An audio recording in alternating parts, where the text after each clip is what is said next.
Bitcoin is refusing to go down without at least a fight. At the time of this recording, it just climbed back above $20,000.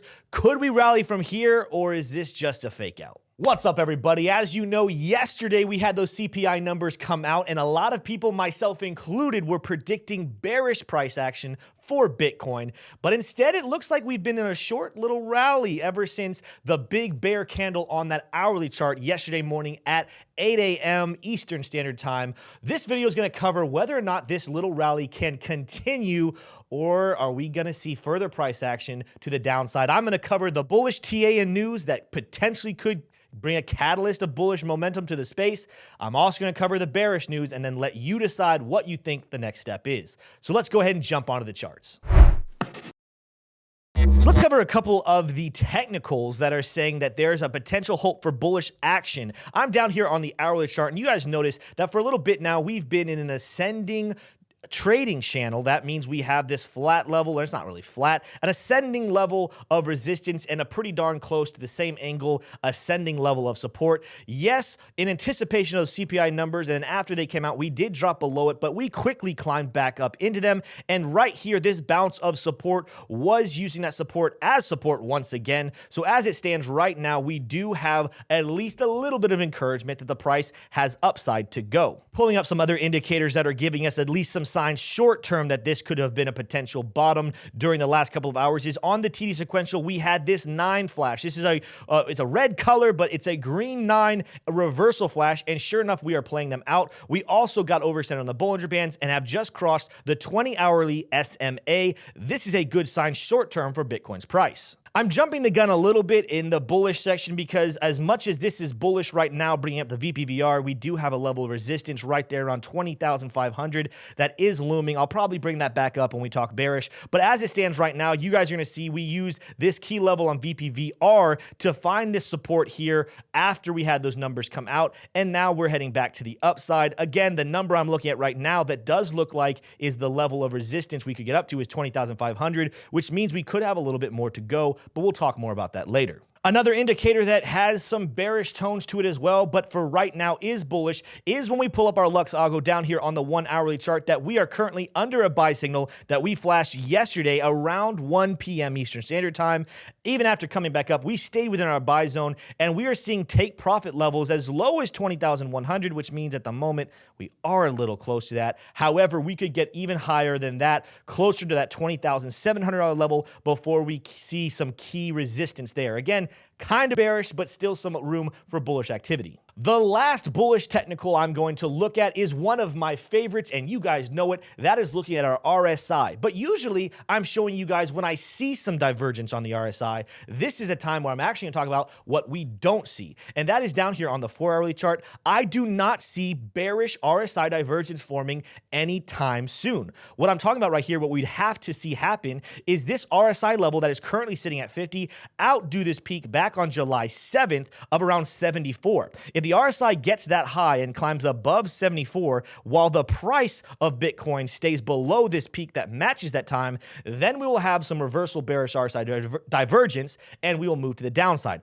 But we got a long way to go before that becomes a factor. Moving away from technical analysis for just a second into some fundamentals is another reason why potentially bulls could have some reason to celebrate. And that is this report over here from Yahoo Finance, but this was actually done by Bloomberg, which shows that Bitcoin's correlation with the stocks are near the lowest levels of 2022. You guys are seeing this graph right here. As this correlation continues to go down, just go look at some charts. The stock market continues to go down today. Meanwhile, Bitcoin is climbing. We know at some point Bitcoin and the stock market are going to decouple and Bitcoin will kind of live in a world of its own. Is that this time right now?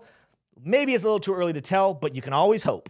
Well, that's all we have for the bullish things on Bitcoin to get you excited. Let's transition into some of our bearish technicals and reasons to think maybe this dip is not quite over. But first, a word from one of our sponsors. Whether the market continues to go to the downside or whether it moves to the upside, we will look back on this time period as historically low levels that were golden opportunities to get into the Bitcoin space. If you are looking for a way to DCA without paying exchange fees, I have the business for you. Hedge allows you to receive a portion of your paycheck or all of your paycheck, that's completely up to you, paid in crypto. What you can do is attach this to your payment system where you get that automatic deposit. A portion of it can be sent to you in Bitcoin from your job. Yes, you heard me right. A portion of it could be sent to you in Bitcoin. What better way to DCA into these bottoms than to have that money come directly to you in the form of crypto rather than receiving US dollars or whatever currency you use and then having to pay that exchange fee to turn it into your Bitcoin? Let's go ahead and just skip that step. If that's something that you want to see, make sure you go and sign up with Hedge down in the link below in the description. You're not going to regret it. So let's jump into these bearish technicals. I'm going to bring back up this chart that I made earlier this week showing you guys all the numbers and levels where we had information coming from either inflation or the FOMC meetings. All of our blue arrows are the inflation numbers and all the green arrows is the Fed's response to them. Now, we've talked about this in other videos where every time we get a really bad number from inflation, we usually start to move to the downside. The one exception right here, this 7.9, we kind of waited to see because it was only a couple of days. How would the Fed respond? They came out extremely dovish, and this was bullish price action. Ever since then, look at the blue arrows. They have resulted in down-ticking numbers because this is when the Fed has actually started taking inflation seriously. But you're going to notice if I were to zoom in on each and every single one of these scenarios, they don't always drop immediately. So, for example, when we got a report back in April about what the March inflation looked like, it was an 8.5 inflation rate, and you're going to notice for a couple of candles here on the 4-hourly chart, we kind of were undecided. We even ended up rallying up before then dipping back down. And we kind of moved sideways and to the downside before we had our meeting from the Fed here a couple of weeks later. But the point stands is that this was an area where inflation was bad. However, the market wasn't quite sure where it was going, but we did end up dipping to the downside. Same thing right here a month later when we got our 8.3 level, the price ended up dipping and then moving to the sideways. Now, in this situation, we actually kind of moved sideways and to the up because 8.3, of course, is a smaller number than 8.5. So there was potentially maybe some hope that inflation was getting put under control. But of course, then here in June, 8.6 came out and this had almost no green action whatsoever. Technically, after 2 red candles, 3 small green candles, but this led to a devastating crash down all the way to where we had wicks as low as 17,000, paired with when the Fed finally came out and said, all right, guys, inflation's not really under control. We're going to have to get aggressive, go with 0.75.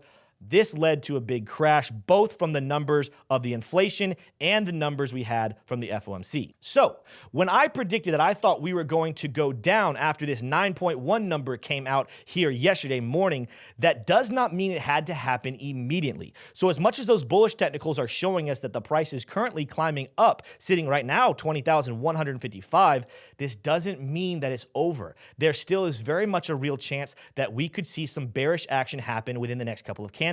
And let me show you one of the reasons why I believe that's possible. So even though we are currently climbing at this time, if I were to go down to the hourly chart and give you guys good information, there's a little bit of volume coming in, but overall, there's just not a whole heck of a lot. Instead, actually, the only real volume that came into space was yesterday after the announcement when a lot of traders got involved. Ever since then, even though we're climbing, the volume has remained low, which is implying that traders really don't know what they want to do at this point. Pulling up our VPVR, I brought this up in the bullish section, but let you know there is something we have to look at in the bearish section as well. So as great as this level of support was down here around 19,400, where the VPVR is showing us some support, look at where the strong resistance starts to come in. That's at 20,500. We are not that far away from that level, and that is very strong. So bulls, if you can break through that, then maybe we have a good argument to say we could go back up to the top of this resistance level. But as I pointed out with the RSI, maybe potentially as this price starts to climb and we break through 20,500,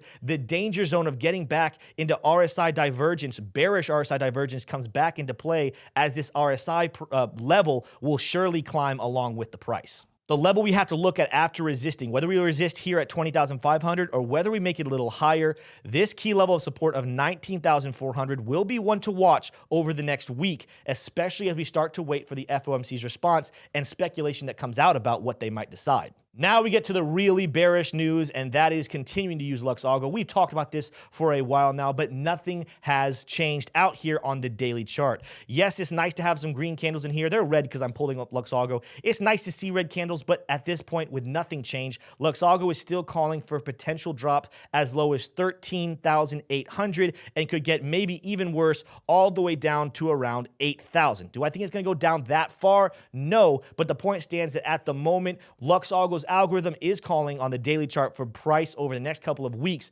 to be dropping into those lower teens. This, of course, is paired with, if I turn this Lux Algo off, if I just look at the formations that we have forming at this moment, we are going to see that we have a bear flag forming ever since back in June when we dropped down to these levels. This bear flag playing out would send us all the way down to what? 12,500.